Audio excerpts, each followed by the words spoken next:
어제는 성경에 나오는 11조의 서론에 대해서 아브라함의 첫 번째 11조하고 야곱의 서원한 11조에 대한 말씀을 드렸고요.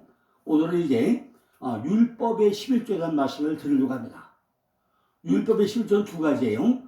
율법, 모든 소득의 11조, 또 제사나게 드릴 수 있는 11조, 주의 11조, 두 가지가 율법의 11조인데, 이 두 경우에 11조와 모세에게 명하여 가지고 이스라엘 자손들을 가르치라고 명령 것인 11조의 관계를 생각해 볼 때, 아브람과 야곱의 11조에서 분명히 나타나지 않은 부분들에 대해 가지고 구체적으로 보충된 내용이 하나님의 율법으로서 이스라엘 백성들에게 주어졌다는 것을 알 수가 있습니다. 이 11조는 땅을 통하여 얻은 모든 소득과 소나 양의 새끼 중에서 첫 열매와 첫 새끼를 제한 것 중에서 바치고, 땅의 소득은 그 10분의 1, 그리고 심승이 새끼는 10번째 것마다 하나씩을 하나님께 11조로 바치라고 우리에게 말씀했다는 것입니다. 그러나 중요한 것은요, 이거를 정확히대로 했느냐 하는 것이 성경에는 기록이 되어 있지 않다는 것입니다. 왜냐하면 가장 중요한 게 뭐라고 그랬죠? 11조는 뭐라고 그랬죠? 야곱이 하나님께 11조를 소원한 대로 생활 속에서 11조는 뭐라 해요? 야곱의 열등을 삶을 살아내야 되는데 과연 그것이 이루어졌냐는 것입니다. 두 번째는요, 제사장에게 바쳐야 할 11조예요. 이게 우리가 얘기하는 주의 11조예요. 이스라엘 지역에는 레위 족속을 통해 가지고 42군데 제사장이 있었죠. 6군데 도피성이 있었죠. 그래서 48개 지역에 제사장과 도피성이 있었어요. 그분들에게 레위 족속에게는 나머지 11지파가 전부 다 11조를 내가지고 먹여 살도록 만든 것이 원래 제사장의 11조, 주의 11조입니다. 하나님께서는요, 민수기 18장 21절로 28절에서 말씀하시기를, 이스라엘 자손들아 하나님께 드리는 11조를 제사장들과 레위 자손들에게 주어 그들의 회막에서 하나님께 봉사하며 헌신하는 직무의 대가로 지불하라고 말씀하겠다는 거죠. 아브라함은요, 자신이 취한 전리품들의 소득 중에서 지극히 거룩하신 하나님 제사장 멜기세덱에게 10분의 1을 선별하여 드렸다고 했습니다. 이와 같이 11조는 하나님의 것으로 선별하여 드려야 하는 거룩한 예물이라는 거죠. 이렇게 돼가지고 아브라함은 누가에게 멜기세덱에 11조 드리고 나니까 멜기세덱이 뭐 했다고 그랬죠? 아브라함에게 떡과 포도를 줬다고 그랬습니다. 이 말씀은 어제 구전 설명드렸죠. 자, 그러면 이제 우리가 11조를 드리면 어떤 것이 바른 자세일까요? 뭐가 어떻게 드려야 11조를 바로 드릴 수 있겠습니까? 마태복음 23장 23절에서 그리스도 예수께서는요, 바리새인들을 책망하면서 말씀하시기를 의와 인과 신을 버리지 않는 11조를 드리라고 말씀을 했다는 것입니다. 마태복음 23장 23절에 화 있을진저 외식하는 서기관들과 바리새인들이요, 너희가 박하와 회향과 근처의 11조를 드리되 율법이 더 중요한 방 의와 인과신은 버렸다. 그러나 이것도 행하고 저것도 버리지 말아야지라고 말씀하겠다는 거죠. 이것은요, 율법이 단순한 형식의 율법이 아니라는 것을 분명히 밝히고 있다는 것입니다. 뿐만 아니라 의와 인과 신의 바른 자세의 11조에 있어서만이 하나님의 축복을 받을 수 있다는 사실을 우리에게 증거하는 말씀이라는 거죠. 자, 그러면요, 우리가 얘기하는 하나님이 말씀하는 의의 진리가 뭘까요? 11조 드리는 방법인데 어떻게 하더라고요? 온전하게 10분의 1이 뭐죠? 전부 다가 하나님 건데 그 중에 10분의 1을 한번 드리는 거죠. 이렇게 온전하게 드려, 온전하게. 두 번째는 뭐죠? 인의 진리는 정신이 전부 다 하나님 거다. 제가 어저께 그랬죠. 아브라함이 애굽에 가가지고 물질의 주인이 하나님 거다. 세상 왕 중의 왕이 하나님이다. 두 가지 교육시키고 왔다고 그랬죠. 그러니까 모든 물질은 전부 다 누구 거라고요? 하나님 거를 우리가 인정을 해야 된다는 거죠. 세 번째는요, 신의 진리인데, 하나님 우리에게 약속하신, 그죠? 그 약속하신 약속을, 그죠? 약속 어떻게 해요? 믿고, 믿고 해야 된다는 거죠. 이것이 의와 인과 신의 진리입니다. 그리스도의 이 말씀을 분명히 주님도 11조를 인정을 했다는 말씀입니다. 그러면요, 과연 신약 올 때까지 모든 사람들이 11조를 다 전개했다. 그런 기록이 성경에 나와 있는 거예요. 지금 예수님께서도 이렇게 11조에 대한 말씀을 인정을 해요. 서기관과 바리새인들은 아주 작은 채소에 이르기까지 근채와 박하와 회까지 들었다 하면 하니까, 그죠?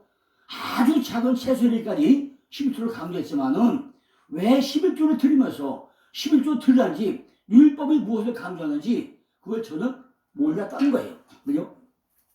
또한 이 말씀은요, 단지 사소한 것에 11조에 매여가지고 율법의 근본 중심 의와 인과 신을 잊어서는 안 된다는 그런 의미라는 거죠. 즉 아무리 실천이 강조된다 해도 행위가 분명한 의미가 없거나 그 의미를 제대로 이해하지 못한다면 그러한 실천은 위선이나 외식으로 전략하고 만나는 교훈입니다.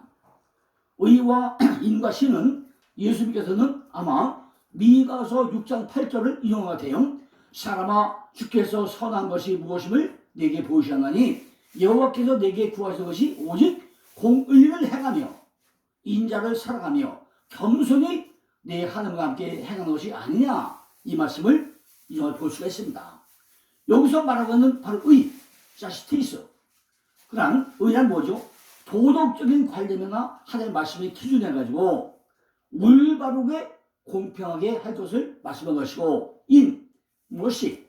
인은요, 과부나 고아 등이 어려운 이웃을 베푸는 자비를 의미하고 있는 거죠. 세 번째는 뭐죠? 신, 페이스풀리스. 페이스풀리스는요, 약속에 대한 성실한 이행을 뜻하고 있다는 것입니다. 이렇게 우리에게는 세 가지가 의의 진리, 인의 진리, 신의 진리, 이것을 온전하게 하는 것을 인정하고 믿고 하시는 거죠. 자, 그렇다면 이제 세 번째는요, 우리가 현대적 의미의 11조는 뭘까? 현대적 의미. 그죠? 현대 의미 뭘까요? 구약에서 곳곳에서 11조와 10분의 1, 11조가 27번, 10분의 1이 36번, 총 63번이 나오는데, 이 기록이 있지만은 이스라엘 백성들이 완벽하게 11조를 했다는 말씀은 모세 시대부터 말라기까지 거의 찾아보기가 힘듭니다. 그러나 말라기 3장 6절에 뭐라고 하죠? 나 여호와는 변혁지 아니하나니 그러므로 야곱의 자손들아 너희가 소멸되지 아니하리라, 그런 말씀이 나와요. 그죠? 야곱의 자손들아 너희가 소멸되지 않는다는 거예요. 그러면 지금 이스라엘 민족이 어떻게 구성됐죠? 맨 먼저 야곱의 12아들 르시레유 단나까다 미스 요베가 12지파로 바뀌죠. 12지파로 바뀌었다가 이것이 신약에 오고 나면은 12제자가 됐다가 12사도가 돼요. 12제자는 누구죠? 베안야요 벨바 보바 야다시요. 이렇게 이 구약의 12아들 12지파, 신약의 12제자 12사도, 이렇게 성경에는 12자 12. 아까 뭐랬죠? 이것이 뭐랬죠? 11조의 반복이라고 그랬죠. 11조가 뭐라고요? 삶으로 살아내는 게 11조라고 그랬죠. 그러니까 말라기서에 와가지고 왜 얘기를 하냐는 거죠. 그러면서 뭐라고 하죠? 말라기 3장 6절로 10절에 보고 나면은 하나님은 이스라엘 백성들에게 때로 돌아오라, 나도 너에게 돌아가리라. 그러니까 어떻게 돌아가니까 이런 얘기가 나와요. 그죠? 하나님이 얼마나 답답하면은 야, 내게로 돌아와라. 이스라엘 백성들아, 너희들이 삶을 왜 안 살았느냐? 야곱의 12아들들아, 12지파야, 네가 뭐하고 있냐? 이런 책망이잖아요. 그러면서 나에게 돌아오라는 거예요. 그럼 나도 너에게 돌아가려고 그러죠. 그러니까 그다음에 뭐라 하죠? 어떻게 해야 돌아갑니까? 반문을 하고 있습니다. 그럼 뭐라 하죠? 이가 11조와 헌물이라고 11조와 헌물. 야곱의 12아들이나 12지파가 온전하게 11조와 헌물을 안 했다는 얘기죠. 그러니까 뭐죠? 야곱의 자손들이 삶으로 살아내지를 않았다는 거예요. 결국 야곱의 12아들 삶을 살아내는 것이 성경적 11조인데 왜 안성기자 이것이 11조와 헌물이라고 설명하고 있습니다. 온전한 11조를 내 안에 들이한 거죠. 내 안에가 뭐죠? 고린도전서 3장 10절 뭐라 하죠? 여기가 한 성전이에요. 내 성전. 그죠? 온전한 11조 내 안에 성전이 지어진 그 아들, 12아들의 삶으로 그것을 창고에 들어가지고, 창고가 되죠? 우리 마음 창고죠? 심령 성전이죠? 양식 있게 하고 그것으로 시험하여 보라는 거죠. 시험해 보라는 거예요. 그렇죠? 그리스도 예수께서는요, 복음서 그 어느 곳에서도 직접 혹은 간접적으로 11조를 강조한 양이 없습니다. 그러면은 사도들도 했을까요? 안 했어요. 그럼 사도 바울은 했을까요? 안 했어요. 그러면 왜 신약에 와서 12제자가 12사도가 되었고 사도 바울이 말씀을 하면서도 왜 11조를 그렇게 강조를 안 했을까요? 이미 그건 뭐라고요? 너희들이 돈만 내는 건 11조 아니다. 삶으로 살아야 되는 게 11조다 하는 것을 이미 구약부터 시작까지 쭉 말씀을 했고 만약에 마지막에 했기 때문에 예수님 뭐라고 그래요? 의와 인과 신을 들으라. 이것이 11조라고 말씀도 하잖아요. 그러니까 돈만 내는 건 강조 소용없다는 거죠. 우리가 삶으로 드러내는 것이 11조다. 야곱의 12아들 삶을 살아내면 돈은 반드시 그 중에 일부이기 때문에 물질의 소유권은 누가 있다고요? 바로 하나님이 나에게 있다. 그걸 인정하게 되었다는 거죠. 그러니까 오늘날 많은 교회에서 온전한 삶을 강조하지 않으면서 돈만 내는 11조를 하는 것은 잘못됐다고 우리가 알 수 있다는 거죠. 이러한 일들이 오늘날 11조에 대해서 찬반의 여론을 거세게 만들고 있는 이유 중에 하나가 될 수 있다는 것입니다. 우리는 이러한 일에 성급하게 결론을 내리는 물을 범하기 전에 이 11조를 비롯한 모든 율법에 관하여 그리스도 예수께서 무엇라고 말씀한지를 우리가 잘 한번 생각을 해봐야 된다는 거죠. 마태복음 5장 17절 18절을 보고 나면요, 예수님 뭐라고 하죠? 내가 율법을 완전케 하기 왔다고 설명하고 있습니다. 그리고 계속해서 천지가 없어지기 전에는 율법의 1.1이라도 없어지지 아니하라고 말씀해요. 그럼 11조 율법은 뭐죠? 폐화해진 것이 아니라 그리스도 예수에서 더 완전해졌다는 것입니다. 그죠? 다만 이를 믿는 사람들이 신앙에 따라서 그 숫자가 10분의 9냐, 만분의 1이냐 다 다를 수 있다는 거죠. 이제부터 구약과 신약에 했던 11조에 대해서 우선 오늘은 세 가지만 제가 예문을 드리려고 합니다. 첫 번째는요, 레위기 27장 3절 나오는 여호와의 11조. 이건 땅의 10조예요. 여호와의 11조 말씀을 드리고자 합니다. 여호와의 11조. 레위기 27장 3절에 보면은 땅의 10분의 1, 곧 땅의 곡식이나 나무의 과실이나 그 10분의 1은 여호와의 것이니 여호와께 선물이라 해서 선물이라. 땅의 10분의 1, 베콜 마쉐루 하아레츠. 그죠? 베콜 마쉐루 하아레츠. 땅의 11조. 레위기 결론 부분에서 11조가 강조하는 것은 그것이 서원 예물이 성격을 띠고 있다는 거죠. 그죠? 그러나 단순히 본문은 11조의 명령이 아니라 11조를 속할 때의 규례까지도 지시하심으로 온전한 11조의 수작을 명령하고 있다는 것입니다. 그죠? 땅의 11조 꼭 하라는 거죠. 11조의 관한 자세는요, 레위기 27장 3절, 33절, 또 민수기 18장 21절, 32절, 그리고 신명기 12장 5절로 18절에 언급되어 있는데 레위기 27장 30절로 33절에서는 곡물과 과일, 그리고 가축이 11조에 관해서 설명하고 있고 민수기 18장 21절로 32절에는 땅의 소산물의 11조에 대해서, 그죠? 자세한 규례와 레위지파에게 돌아갈 11조에 관해서 설명하고 있고 신명기 12장 5절로 18절에는요, 매 축제 때 하나님께서 명하신 성소에 가서 드려야 할 11조에 대한 규례를 설명하고 있습니다. 이런 11조의 깃들에 있는 사상은요, 인간의 모든 소유가 누구 거라고요? 하나님께 속한 것임을 나타내는 신앙 고백이라는 거예요. 신앙 고백. 그런데 하나님께서 자신들의 토지의 주인이요, 그 모든 소산을 주신 분이고, 자기들은 단지 소작이고 그분께 의존하게 있음을 인정하라는 것입니다. 뿐만 아니라 그렇게 함으로써 그들은 자기들이 향하시는 그 풍요에 대해서 하나님께 감사를 드리며 그와 같은 은혜를 계속 내려주시기를 기원한 그런 것이 11조라는 거죠. 한편 11조 역시 서원제물에 포함될 수 없었는데, 왜냐하면 비록 야곱이 11조를 자신이 서원제물로 맹세했지만은 그것이 하나님의 것으로 선포된 후에는 성도들의 의무로서 규정되어 있다는 것입니다. 자, 두 번째는요, 민수기 18장 21절에 11조의 11조. 바로 누구죠?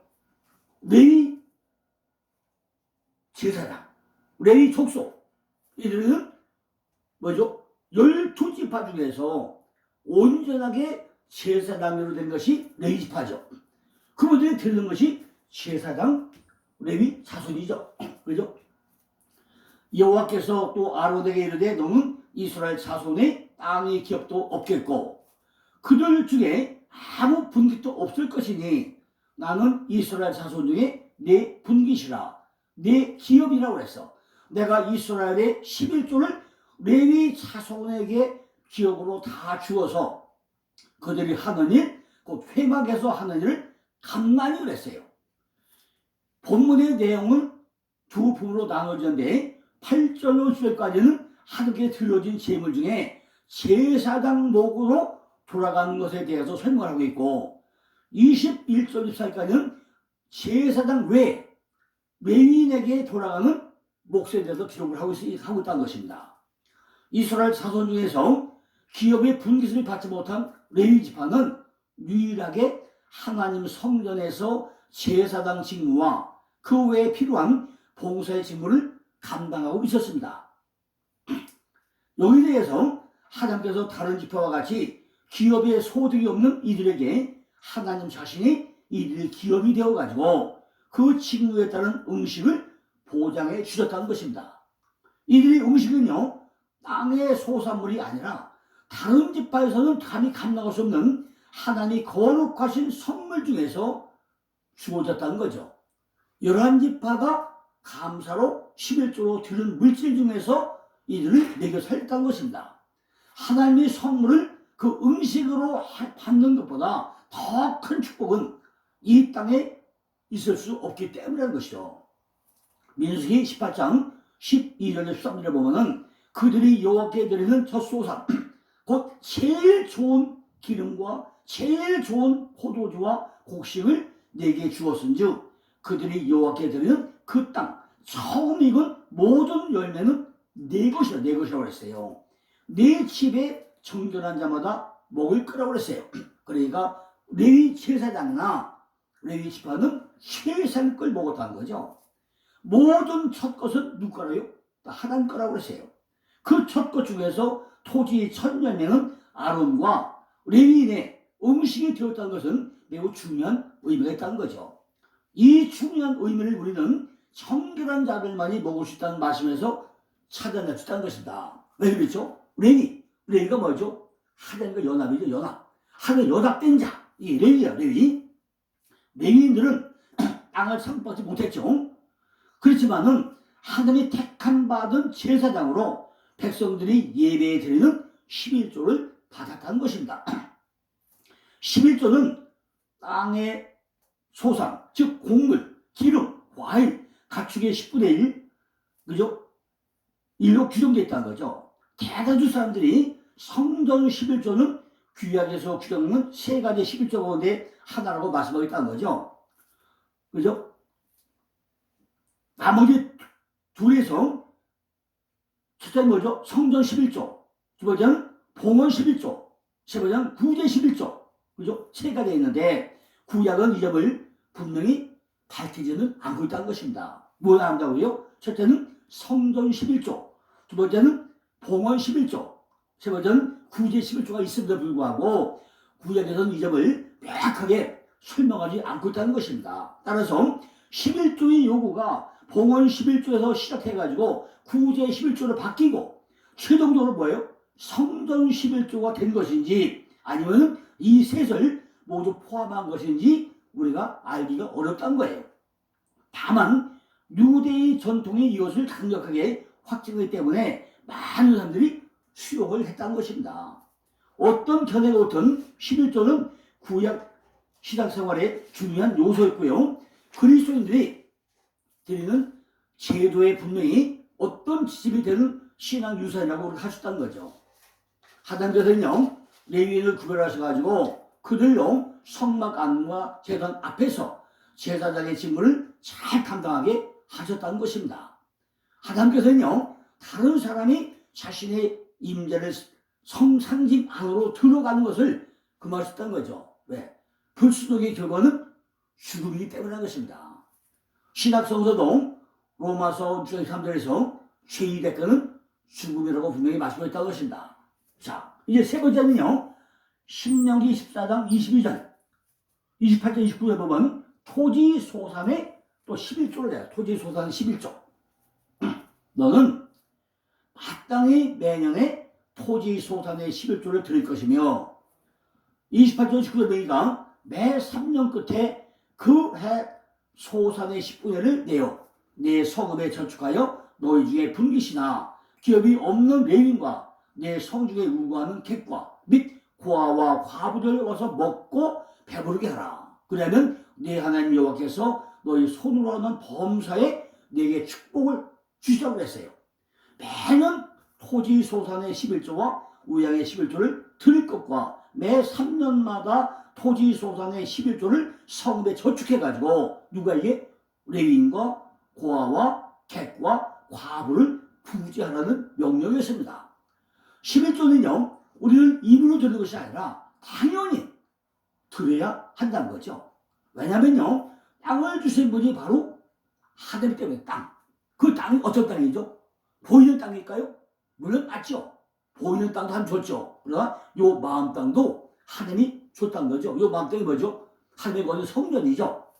그러니까 우리가 잘 구분을 해봐야 됩니다. 이스라엘 백성들이 가나안 땅을 약속의 기업으로 얻게 될 때 먼저 기억된 것이 뭐죠? 하나님이 은혜라 은혜. 제가 첫날 얘기했죠. 하늘에 내리는 이슬과 땅에 기르는 보물과 전부 다 야곱의 문을 얘기했죠. 이것이 뭐죠? 하나님이 은혜라 은혜.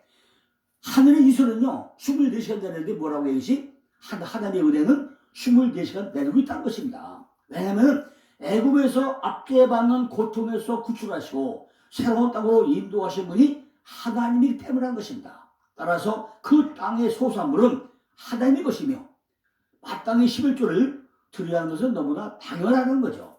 그리고 본문에서는요 매년마다 11조를 드리라고 명령하고 있다는 거죠. 이것은요 일시적인 감사의 표현이 아니라 그 땅에서 소산을 얻을 때마다 하나님의 인도하심을 기억해야 한다는 거예요. 그걸 기억할 때마다 그것을 분명히 마땅히 당연한 태도로 11조를 드릴 수가 있을 거라는 거죠. 만물이 다 하나님의 것이기 때문에 그렇다는 거죠. 우리가 드리는 11조는 하나님께 드리는 것이지만은 궁극적으로는 뭐죠? 분깃이 없는 레위인이나 고아와 과부 및 객에게도 돌아간다는 거죠. 이것은 가난한 내 이웃에게 주는 것이 바로 하나님이 드려진 사실을 의미하고 있다는 것입니다. 이처럼 11조를 드리는 우리의 자세는 이러한 마땅한 자세로 여호와를 경외하는 마음으로 드려져야 한다는 거죠. 이때 하나님은 기뻐 받으시며 모든 드리는 자와 객과 고아와 과부로 더불어 기쁨을 누릴 수가 있다는 것입니다. 그런데 우리는 여기서 한 가지 분명히 또 생각해볼 내용이 있죠.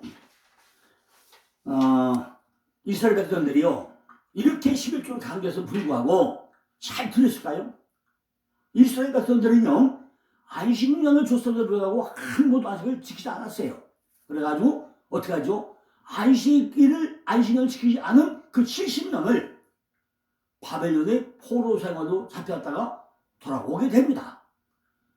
지금 내 안에 신명 성전에 하나님의 삶으로 야곱의 12아들 삶으로 살아내야 되는데 그걸 안 살고 있다는 거죠.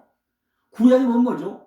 야곱의 12아들, 12아들이 르시레유 단락가라 이스라엘이라고 했죠. 그 12아들이 12지파로 되죠. 신약에 와서 12제자가 되죠. 베야냐요 빌바 도바 야다 시루. 또 그것이 나중에 성령 받고가 사도로 바뀌어요. 사도로 바뀌는데 예수님이 12제자들도 성령 받기는 제대로 한 명도 안 했어요. 그죠? 아무도 안 해요. 진짜 베드로도 예수가 부활되고 죽고 나니까 갈릴리가 고기 잡으러 갑니다. 그죠? 하나도 안 했어요. 그러다가 성령 받고다 돌아와서 사도가 되죠. 똑같은 거죠. 우리가 야곱의 12아들이다. 내가 이스라엘 자손이다. 내가 내 믿음이 있다. 하는데 하나님이 없다는 거죠. 바로 이것이 야곱의 12아들 삶으로 살아내는 어디서? 말라기 3장 6절로 10절에서 네가 살아내라. 내게 돌아오라. 그러면서 이거 시험해봐라. 하늘문을 열고 성당과 시험해봐라. 이 말씀을 하죠. 오늘 여기까지 하고요. 이제 내일은 이제 마지막으로 또 네 가지를 또 설명을 또 드리겠습니다.